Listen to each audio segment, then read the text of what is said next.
तो solve example number 7 हम लोग अभी एनसीईआरटी का डिस्कस करने जा रहे हैं, ठीक है।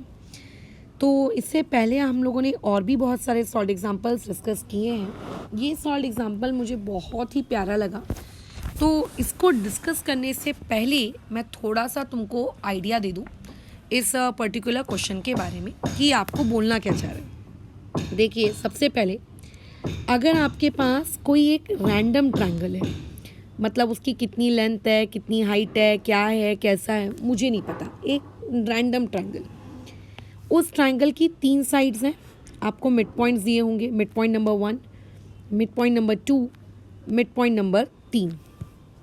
एग्री करते हो? ठीक है मैडम। अगर आप इन सारे मिड पॉइंट्स को ज्वाइन कर दो, आपने इन तीनों मिड पॉइंट्स को ज्वाइन कर दिया, तो ज्वाइन करने के बाद आप देखिए आपके पास 4 छोटे ट्रायंगल्स बने। Triangle number 1, triangle number 2, triangle number 3, triangle number 4। आपके पास 4 छोटे ट्रायंगल बने। अब ये रिजल्ट ये कहता है कि जो 4 छोटे ट्रायंगल बनते हैं ना, बराबर ऑल 4 छोटे ट्रायंगल्स आर इक्विलैटरल। ये सारे के सारे छोटे ट्रायंगल्स क्या होते हैं? इक्विलैटरल होते हैं। ये हम लोगों को पता होना चाहिए, और ये चीज़ इक्विलैटरल होते हैं, इस बात का प्रूफ मैं ऑलरेडी एक आधी किसी क्वेश्चन में करवा चुकी हूँ। एक्स्ट्रा कोई क्वेश्चन था, अगर नहीं करवाया होगा तो मुझसे मांग लेना। बट साथ ही साथ में ये अगर चारों के चारों ट्रायंगल आपस में इक्विलैटरल हैं, तो इसका मतलब ये चारों के चारों क्या होंगे? कॉन्ग्रुएंट होंगे। तो आपकी जो एनसीईआरटी है वो ये बोलती है कि जितने भी 4 छोटे ट्रायंगल हैं, ये छोटे ट्रायंगल कॉन्ग्रुएंट होंगे, ठीक है। अगर आपको मिड पॉइंट दिया जाए, तो मिड पॉइंट देने के बाद आप लोगों के पास ये जो पर्टिकुलर 4 छोटे ट्रायंगल बनेंगे, ये 4 छोटे ट्रायंगल कॉन्ग्रुएंट होंगे। और एक क्वेश्चन ऐसा है जिसमें मैंने ये प्रूफ करवाया है, एक्स्ट्रा क्वेश्चन, कि ये चारों के चारों छोटे ट्रायंगल इक्विलैटरल होते हैं, ठीक है। ये चारों के चारों छोटे ट्रायंगल इक्विलैटरल होते हैं। तो आज की क्लास में मैं तुमको ये 4 छोटे ट्रायंगल कॉन्ग्रुएंट कैसे होते हैं, इस बात का मैं प्रूफ बताने वाली हूँ, ध्यान रखना। तो इससे पता है क्या, जो छोटे मोटे तुम लोगों के मतलब एग्ज़ाम्स होते हैं, कॉम्पिटिटिव एग्ज़ाम्स होते हैं, ये छोटे मोटे एग्ज़ाम्स में क्वेश्चंस किस तरीके से आ जाते हैं।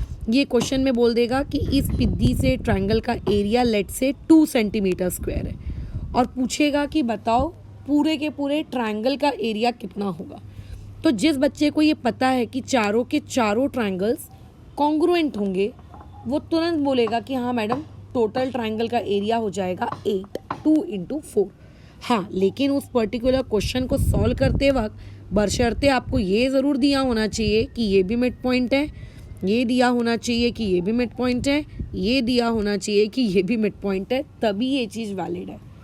ये छोटे छोटे सवाल जो आते हैं ना, जब आप लोग फ्यूचर में कभी बैंकिंग का एग्ज़ाम देते हैं, रेलवे का एग्ज़ाम देते हैं, कोई भी कॉम्पिटिटिव एग्ज़ाम देते हैं, बेसिक मैथ्स जो पूछी जाती है कक्षा 10वीं तक की, उसमें कभी कोई आपसे प्रूफ वगैरह थोड़ी ना पूछता है, कॉन्ग्रुएंसी वगैरह लगाओ, ये सब थोड़ी ना पूछता है। इसी तरीके से डायग्राम्स बना के दिए जाते हैं, और वहाँ पे आपको पूछा जाता है कि बताइए इस पर्टिकुलर सवाल में ये एरिया इतना है, तो टोटल कितना होगा। आप सोचते हो कि कोई डेटा दिया ही नहीं है यार, हम कैसे बता दें। तो यही वो छोटे छोटे रिजल्ट्स हैं जो हम लोअर क्लासेस में सीखते हैं, और बड़े होने तक इन छोटे छोटे रिजल्ट्स को हमें हमारे ब्रेन के अंदर स्टोर करके रखना होता है, ठीक है। चलो आगे बढ़ते हैं। अब आप इसे प्रूफ कैसे करेंगे कि ये चारों के चारों ट्रायंगल्स कॉन्ग्रुएंट है। तो सबसे पहले देखो, गिवन डेटा की बात कर लेते हैं। गिवन डेटा में मेरे पास एक ट्रायंगल है ABC। इस ट्रायंगल ABC में D, E एंड F, ये मुझे क्वेश्चन में बोल कर रखा है कि देख भाई, ये तीनों के तीनों जो होंगे ये मिड पॉइंट्स होंगे, किसके? AB के, BC के एंड आपके AC के। ऐसा मुझे क्वेश्चन में बोल के रखा है। ऐसा मैं अपनी मर्जी से उन तीनों को मिड पॉइंट्स ले रही हूँ, ऐसा नहीं है, क्वेश्चन में बोला है। यानी कि ये वाला टुकड़ा इक्वल टू ये वाला टुकड़ा, BC के भी 2 बराबर टुकड़े हुए होंगे, ये BE इक्वल टू EC। उस AC के भी दो बराबर टुकड़े हुए होंगे, ये वाला AF इक्वल टू ये वाला CF। ये मुझे ऑलरेडी क्वेश्चन में बोला है। अब क्वेश्चन वाला ये कह रहा है कि आप D पॉइंट को, E पॉइंट को, F पॉइंट को ज्वाइन कर लो। तो जब आप उन्हें ज्वाइन करोगे तो आपको अपनी आंखों के सामने 4 छोटे ट्रायंगल दिखेंगे।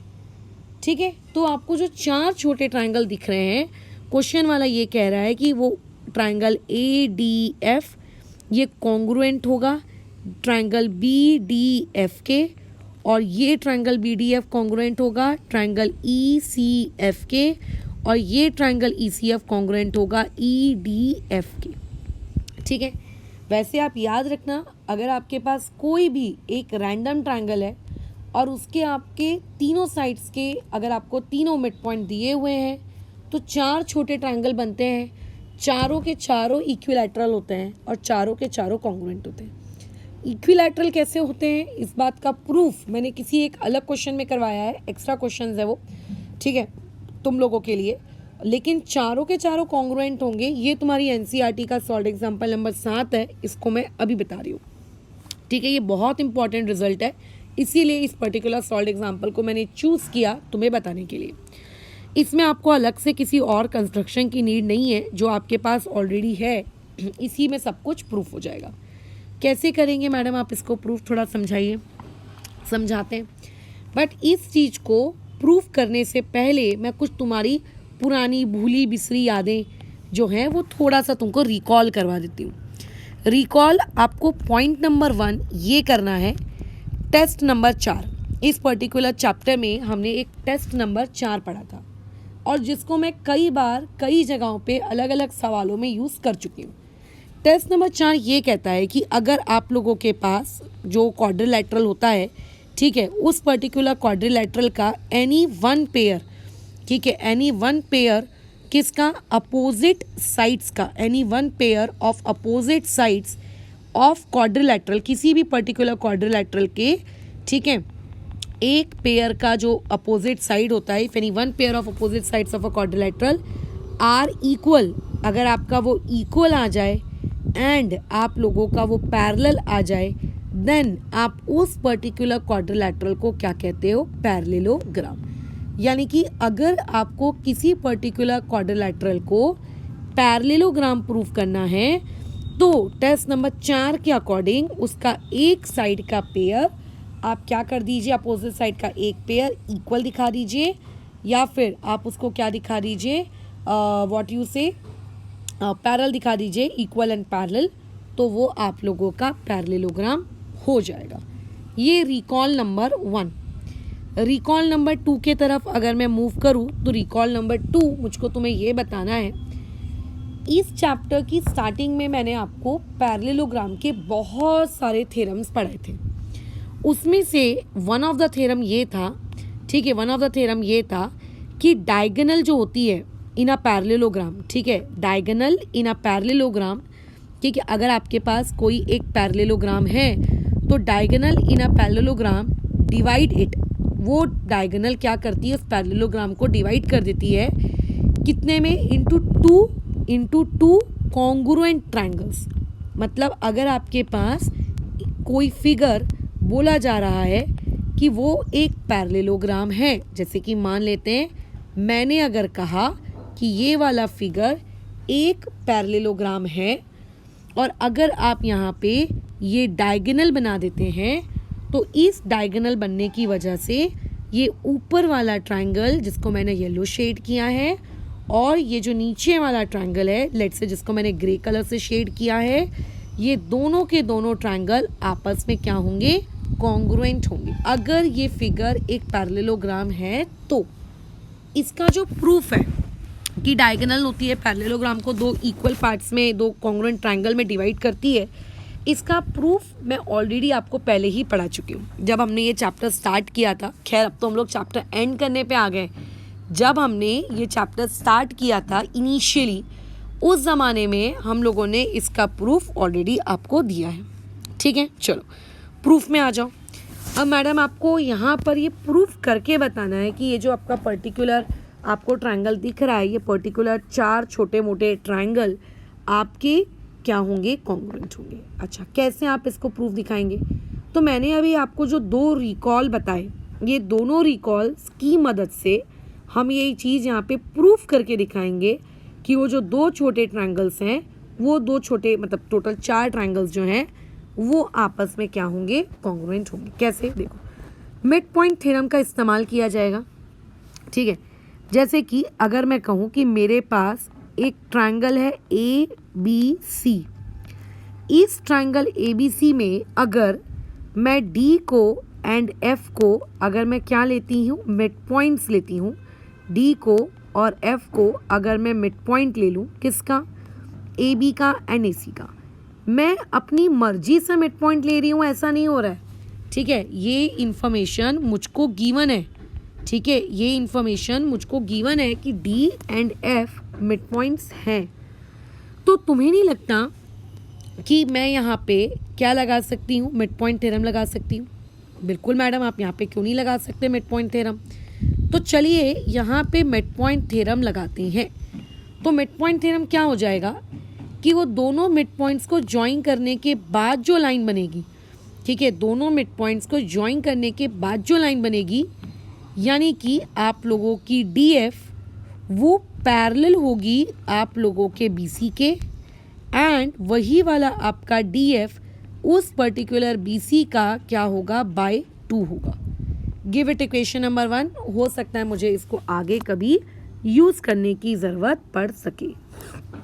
ठीक है, डन। अच्छा, वैसे ही ज़रूरी है क्या D और F को ही मिड पॉइंट लेना? नहीं मैम, बिल्कुल ज़रूरी नहीं है। आप D और E को भी ले सकते थे, है ना, क्योंकि हमको तो सबको ही मिड पॉइंट दिया है। चॉइस आपकी है कि आप किसको मिड पॉइंट लेना चाहती हैं। तो मैंने second time D and E इन दोनों को मिड पॉइंट लिया। D मिड पॉइंट है AB का, E मिड पॉइंट है किसका, आपके BC का। ठीक है, तो अगेन आप यहाँ पे क्या लगा सकते हो, मिड पॉइंट थ्योरम लगा सकते हो। तो मिड पॉइंट थ्योरम के अकॉर्डिंग जब आप उन दोनों पॉइंट्स को ज्वाइन करोगे तो जो DE होगा वो पैरेलल होगा किसके, देखो DE को अगर ज्वाइन करोगे तो वो किसके पैरेलल होगा, AC के, और वही का वही DE जो है आप लोगों के AC/2 भी होगा। वही का वही D आपका AC/2 भी होगा। डन। अच्छा, लेकिन मैम आपने DE को मिड पॉइंट लिया, आप EF को भी तो मिड पॉइंट ले सकती हैं ना। EF में क्या दिक्कत है? EF में आप E को क्यों छोड़ रहे हैं? कोई दिक्कत नहीं है, आप E एंड F को भी मिड पॉइंट ले सकते हो। E मिड पॉइंट है BC का और F मिड पॉइंट है AC का। ठीक है, E किसका मिड पॉइंट है, BC का। अब अगर मैं इन दोनों मिड पॉइंट्स को ज्वाइन करूंगी तो ज्वाइन करने के बाद जो नई वाली लाइन बनेगी वो पैरेलल होगी किसके, आपके BC के, एंड जो नई वाली लाइन बनेगी वो इसी BC का क्या होगी, बाय 2। इसको हमने दे दिया हमारा इक्वेशन नंबर 3। डन। तो इस तरीके से उस पूरे टॉपिक में मैंने क्या कर दिया है, 3 बार मिड पॉइंट थ्योरम लगा दिया। अब ये तीनों बार मिड पॉइंट थ्योरम लगाने से मुझको मिला क्या, मैंने अचीव क्या किया? अच्छा, एक काम करो, आप इस वाले क्वाड्रिलैटरल पे अपना ध्यान फोकस करो। इस वाले क्वाड्रिलैटरल पे मैं इसको, जिसको पिंक शेड कर रही हूँ, अपना पूरा दिमाग इस पर्टिकुलर क्वाड्रिलैटरल पे फोकस करने पे लगाना और कहीं पे भी नहीं। ठीक है, अच्छा ठीक है। अब देखो यहाँ पर हम लोग एक काम करते हैं, DF के साथ BC कहाँ गया, 1 मिनट, 2 मिनट। हाँ,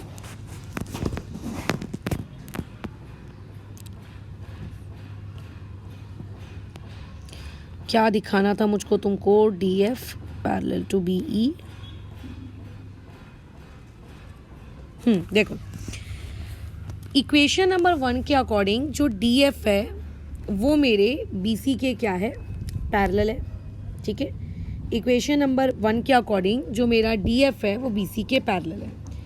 तो क्या इस चीज़ को मैं यहाँ पर ऐसा लिख सकती हूँ क्या मैं इस चीज़ को यहाँ पे ऐसा लिख सकती हूँ क्या कि यही मेरा DF जो है BC के बदले BE के पैरेलल होगा? क्या मैं ऐसा लिख सकती हूँ? क्यों नहीं लिख सकते आप? बिल्कुल लिख सकते हो। क्योंकि अगर कोई चीज़ को अगर हम छोटा बड़ा करें तो छोटा बड़ा करने से उसका जो पैरेलल नेचर है वो पैरेलल नेचर डिस्ट्रॉय नहीं होता है। ठीक है, वो पैरेलल नेचर उसका क्या होता है, डिस्ट्रॉय नहीं होता है। तो बिल्कुल आप लिख सकते हो, क्यों नहीं लिख सकते। सिमिलरली डीई को हमने एसी के पैरेलल का है। ध्यान दो, डीई को मैंने किसके पैरेलल का है, एसी के। ये रहा मेरा डीई और ये रहा मेरा कंप्लीट एसी। अगर मुझे एसी को कंप्लीट लिखने की मन नहीं कर रहा है, ठीक है, बराबर, अगर मुझे उसका कंप्लीट एसी नाम लिखने का मन नहीं कर रहा है, तो क्या मैं ऐसा लिख सकती हूँ क्या कि डीई एएफ के पैरेलल होगा। ठीक है, क्या मैं लिख सकती हूँ, बिल्कुल आप लिख सकते हो कि वो उसके पैरेलल होगा। मतलब बेसिकली अगर कोई बड़ी चीज़ किसी छोटी चीज़ के पैरेलल है और आपको बड़ी चीज़ लिखने का मन नहीं कर रहा है, ठीक है, अगर आपको उस बड़ी चीज़ को लिखने का मन नहीं कर रहा है तो आप उसको क्या कर सकते हो, छोटा छोटा छोटा छोटा लिख सकते हो। डन। अच्छा, बिल्कुल। अब इस पर्टिकुलर क्वेश्चन में मैं तुम्हें 4 क्वाड्रिलैटरल दिखा रही हूँ। पहला क्वाड्रिलैटरल मैंने दिखाया जिस पे मैंने पिंक कलर का शेड किया है, ठीक है। दूसरा क्वाड्रिलैटरल मैं ये दिखा रही हूँ जिस पे मैं ग्रीन कलर की शेडिंग कर रही हूँ। ये देखो, ये ग्रीन कलर की शेडिंग वाला हो गया मेरा दूसरा क्वाड्रिलैटरल। 1 मिनट। हेलो,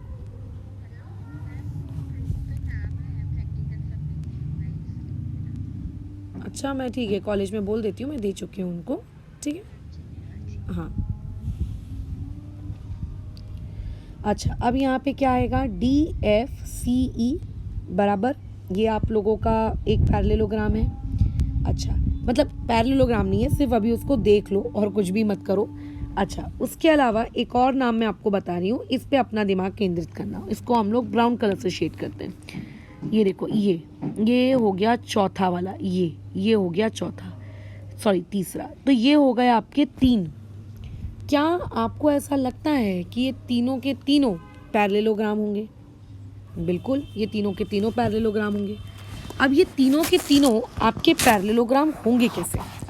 अगर तुम किसी एक को प्रूव कर दो कि हाँ ठीक है यार, ये एक वाला जो है मेरा पैरेललोग्राम है, तो चलो दूसरे को मैं लिख दूंगी कि ठीक है भाई, तू भी क्या है, पैरेललोग्राम है सिमिलरली। बट किसी एक को भी तुम क्या इनमें से पैरेललोग्राम प्रूव कर सकते हो क्या?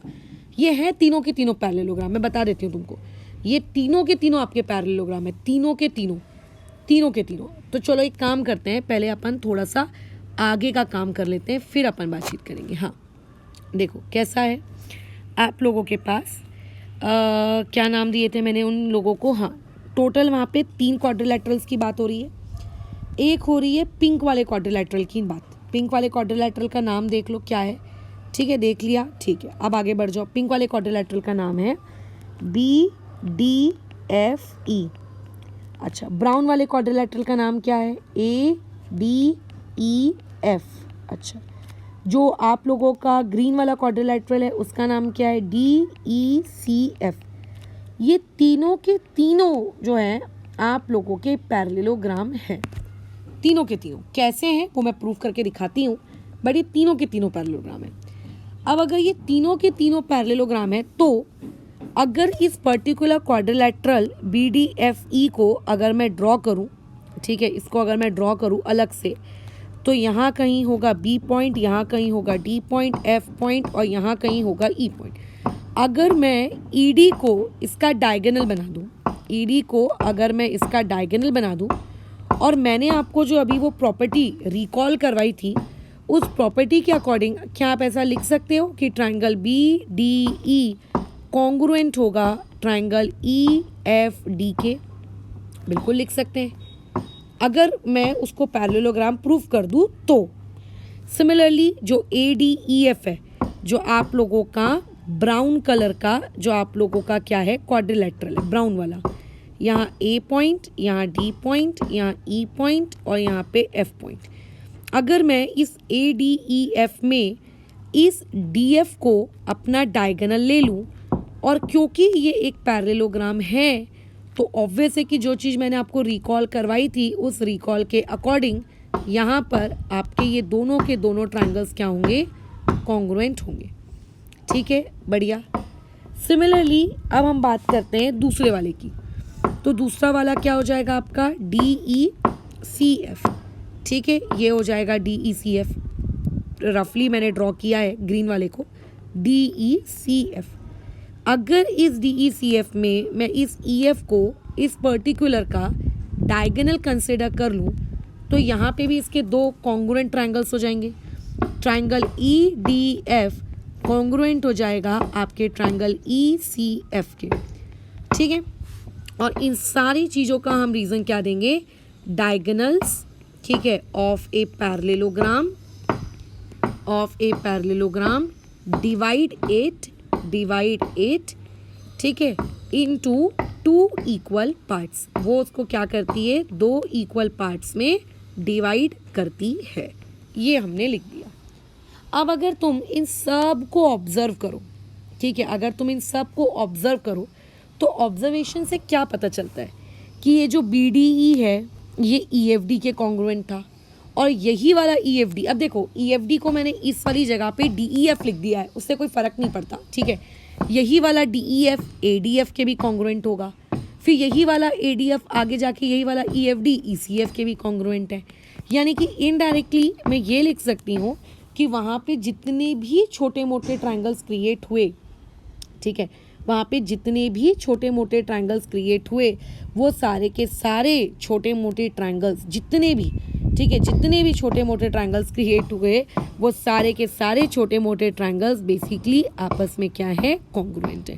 ADF कॉन्ग्रुएंट है आपके BDE के, और यही BDE फिर कॉन्ग्रुएंट हो जाएगा आप लोगों के ECF के वगैरह वगैरह। ये इस तरीके से आप चारों के चारों ट्रायंगल को क्या कह सकते हो, आपस में कॉन्ग्रुएंट कह सकते हो। और यही आपका प्रूफ था जो कि यहाँ पे होता है समाप्त। बट मैडम आपने ये कैसे प्रूव किया कि ये तीनों के तीनों फिगर BDEF या फिर जो बचे हुए बाकी के 2 क्वाड्रिलैटरल है ये पैरेललोग्राम है, आपने इसको कैसे प्रूव कर दिया, ये हमको नहीं समझा। तो देखो पैरेललोग्राम को प्रूव करने के विभिन्न प्रकार के टेस्ट हैं, ये बात तो मानते हो कि नहीं मानते हो, बिल्कुल मानते हैं। अच्छा, अब उस विभिन्न प्रकार के टेस्ट के पास हम जाते हैं। जैसे कि मैं कोई एक फिगर को पैरेललोग्राम प्रूव करके दिखाऊंगी, बाकियों को आप लिख सकते हो कि सिमिलरली बाकी भी इसी सेम टेक्निक से पैरेललोग्राम होंगे।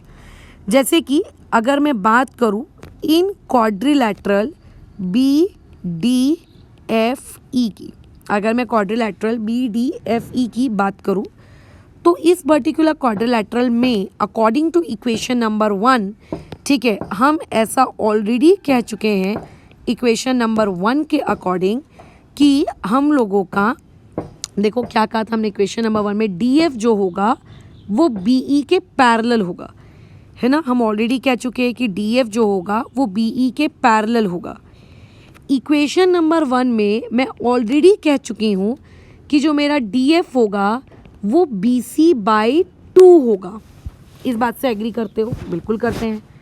अब तुम अपने क्वेश्चन में देखो, आपको क्वेश्चन में E एक मिड पॉइंट कहा है, आपको आपके क्वेश्चन में E क्या दिया गया है, एक मिड पॉइंट दिया गया है। यानी कि ये वाला BE और ये वाला EC आपस में क्या होंगे, इक्वल होंगे, और ये बड़े वाले BC का क्या होंगे, /2 होंगे। तो यानी कि मैं BC/2 की जगह, यानी कि मैं BC/2 की जगह क्या मैं BE लिख सकती हूँ? आप बोलोगे मैडम बिल्कुल लिख सकते हो। क्यों नहीं लिख सकते आप? क्योंकि वो तो मिड पॉइंट है ना, ये डेटा तो आपको गिवन है।